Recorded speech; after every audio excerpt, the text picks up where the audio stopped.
Black and white நேயர்களுக்கு அன்பான வணக்கங்கள். இன்று நம்மளோடு திரை இசை ஆராய்ச்சியாளர் திரு தியாகராஜன் இணைந்திருக்கிறாங்க.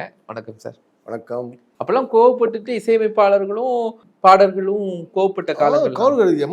எம்எஸ்சி சொல்லுவாரு, டிஎம்எஸ் வந்து சிலலாம் வந்து நான் பாட மாட்டேன். ஓ, அப்படின்னு சொல்லுவாங்க. எம்எஸ்சி சொல்லுவாரு, நான் டிஎம்எஸ் காலில் கையில் ஊந்து கெஞ்சி கூத்தாடி பாடியா, உனக்கு வருவியா, பாட வருவியா, அப்படியெல்லாம் ஏதாவது நடந்திருக்கா சார்? யார் அந்த நிலவு சாங் அப்படிதானே வந்து எப்படி என்ன நடந்துச்சு? அந்த சாந்தி படத்துல சிவாஜி வந்து எம்எஸ்சிக்கு வந்து ஒரு சேலஞ்சு பண்ணிட்டார். ஃபாரின் சிங்கர், ஹாலிவுட்ல சிங்கர். அந்த சாங் ஒன்று எம்எஸ்சி காமிச்சு இந்த மாதிரி ஒரு நாள் கம்போஸ் பண்ண முடியும். எம்எஸ்சி சொல்லியிருக்காரு, நான் கம்போஸ் பண்ணிவிடுவேன், உங்களால் நடிக்க முடியுமான்னு கேட்டிருக்காரு. சரியா, நீ சேலஞ்சாக எடுத்துக்க, நான் சேலஞ்சாக எடுத்துக்கிறேன். அப்போதான் இந்த யார் அந்த நிலவு, அந்த ஃபாரின் அந்த சிங்கரோட பாப்புலர் சிங்கர் இன் ஹாலிவுட், அவர் ஸ்டைலில், அவர் அந்த பாப் ஸ்டைலில் பண்ணியிருக்காரு. அது டிஎம்எஸ்க்கு வந்து பாடி எம்எஸ்சி காமிச்சு இந்த மாதிரி பாடும். டிஎம்எஸ் எல்லாம் இப்போ ஒரு மிடில் அண்ட் ஹை பிச் தான் பாடிருக்கேன் எல்லா சாங். அதுக்கு முன்னாடி இது வந்து ரொம்ப பேச, யார் அந்த நிலவு, ஏன் இந்த கனவு, யாரோ சொல்லி யாரோ வந்து யாரோ தந்த உறவு, இந்த மாதிரி பேஸ்லேயே போகுது அப்படின்னு சொல்லிட்டு. இன்ஃபேக்ட் பேஸில் பாடுறது கஷ்டம். எப்போவும் இப்போ ஜேசுதாஸ் பார்த்தீங்கன்னா, பிபி சீனிவாஸ் ஜேசுதாஸ்லாம் பேஸ் ரொம்ப டெப்த்தாக இருக்கும், அவங்க ரொம்ப டெப்த்து போகும். பிபி சீனிவாஸ்லாம் வந்து பார்த்தீங்கன்னா, இப்போ கூட லைட் மியூசிக்கில் பார்த்தீங்கன்னா, ஒன்று பிபி சீனிவாஸ் பாட்டில் ஒரு இடத்த போய் நிறுத்துறாரு, ஒரு ஃபேஸை நிறுத்துறாருன்னா ஒன்று தள்ளி போய் நிறுத்துவாங்க, இல்லை முன்னாடி நிறுத்துவாங்க. கரெக்டாக அவர் நிறுத்த முடியாது யாராலும். ஓ சரி, ரொம்ப நுணுக்கமான சிங்கர் பிபி சீனிவாஸ். அந்த மாதிரி இது பேஸில் இவர் கம்போஸ் பண்ணி என்ன என் மார்க்கெட்டிங் காலி பண்ண நான் பாட மாட்டேன்னு சொல்லிட்டு அப்புறம் எம்எஸ்சி கெஞ்சி கூத்தாடி டிஎம்எஸ் பாட மாட்டேன், பாட மாட்டேன் யோசிச்சு மியூசிக் டைரக்டர் பாட மாட்டேன்னு வேற சொல்ல முடியும்.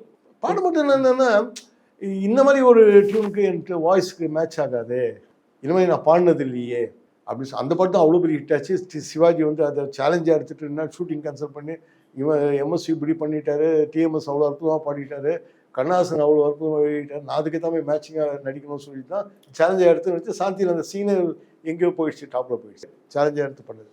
அது மாதிரி அந்த பிணக்குகள் உண்டு. ஆனால் ஒன்று அதெல்லாம் வந்து ஒரு இதுவாக தான் எடுத்துப்பாங்க, ஒரு ஃப்ரெண்ட்லியாக எடுத்துப்பாங்க, சீஸாக எடுத்துக்கிறது.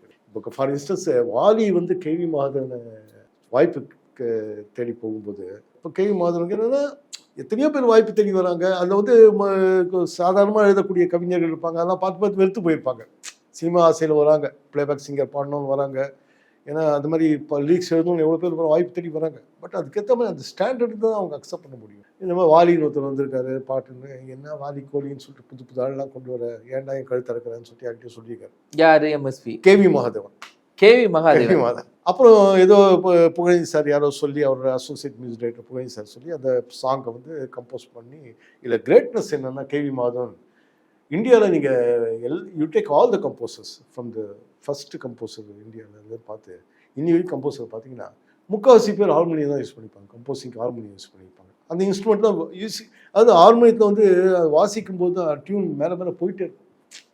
அது ஒரு அட்வான்டேஜ். ஹார்மோனியம் வந்து பெரிய அற்புதமான இன்ஸ்ட்ருமெண்ட். அதுக்கு அதை இந்துஸ்தானி கர்நாடிக்கில் ஒரு இன்ஸ்ட்ருமெண்ட் அக்செப்ட் பண்ண மாட்டாங்களே தோற்று.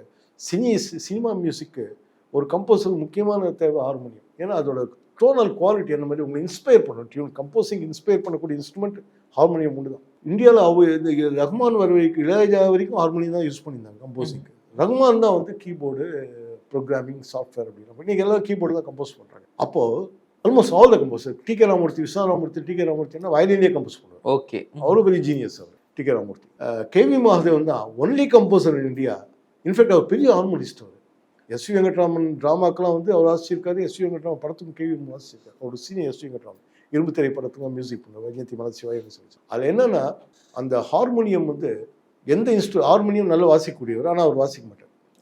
இப்போ ஒரு படத்துக்கு ஒரு கம்போசிங் வச்சுக்கோங்களேன், பாட்டு வருது, ப்ரொடியூசர் டைரக்டர் எல்லாம் உட்காந்துருப்போம், கண்ணாசன்கிட்டே பாட்டு வருது. மடி மீது தலை வைத்து வெடியும் வரை தூங்குவோம், மறுநாள் எழுந்து பார்ப்போம். அன்னை இளம் படத்தில் டிஎம்எஸ் சுசிலா பாடின பாடு, கேவி மியூசிக் பாடு. லிரிக்ஸ் வந்து மடி மீது தலை வைத்து விடியும் வரை தூங்குவோம், மறுநாள் எழுந்து பார்ப்போம், மங்கள குங்குமம் நெஞ்சிலே, மல்லிகை மலர்கள் மண்ணிலே, பொங்குது மேனி களைப்பிலே, பொழுதும் புகழரும் அணைப்பிலே, வாயின் சிவப்பு விழியிலே, மலர்கண் விழுப்பு இதழிலே, தாவும் நிலவின் அழகிலே, காலம் நடக்கும் உறவிலே. படிச்சுடுவார் ஒரு வாட்டி, திருப்பி ஒரு வாட்டி படிப்பார்.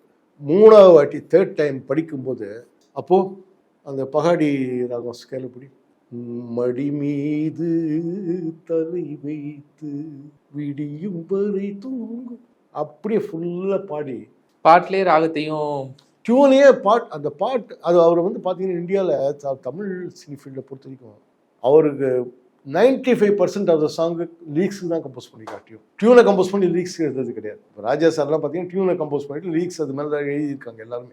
எம்எஸ்சி 50 லீக்ஸும் கம்போஸ் பண்ணியிருக்காரு, இவர் கொடுக்க டியூனுக்கு அது லீக்ஸும் போட்டிருக்காங்க. பட் கண்ணாசன் பிடிவாதமாக இருந்தார் கடைசி வரைக்கும். அதில் 95-96% லீக்ஸுக்கு தான் கம்போஸ் பண்ணியிருக்காரு கேவி மகாதேவன். அப்புறம் பேலன்ஸ்னால் புகழேந்தி சார் பார்த்துருவார்.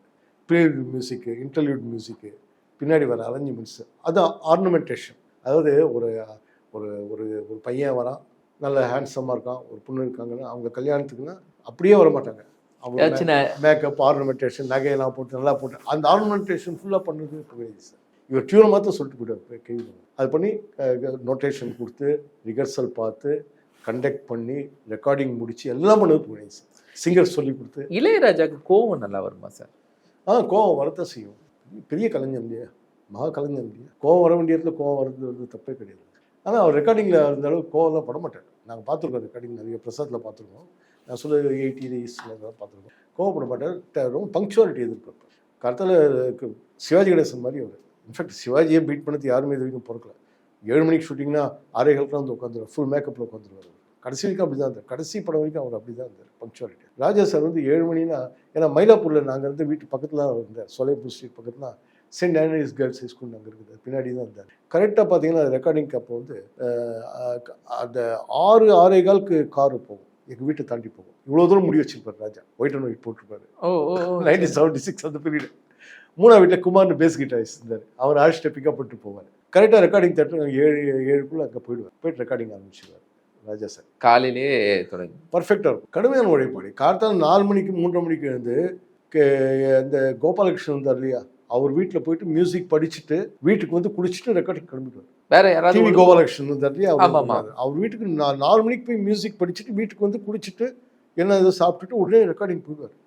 உழைப்பு இல்லாமல் வெற்றி கிடைக்காது சார். அசுர உழைப்பு அவங்களாம். எம்எஸ்சி கேவி இல்லை, ஏதாவது பாடல் ஆசிரியர்கள், அதுக்கு இடையில ஒரு வைரமுத்து கூட ஒரு கான்ஃப்ளிக்ட்லாம் வந்து இல்லையா அவங்களுக்கு, அதெல்லாம் எப்படி உருவாச்சுது?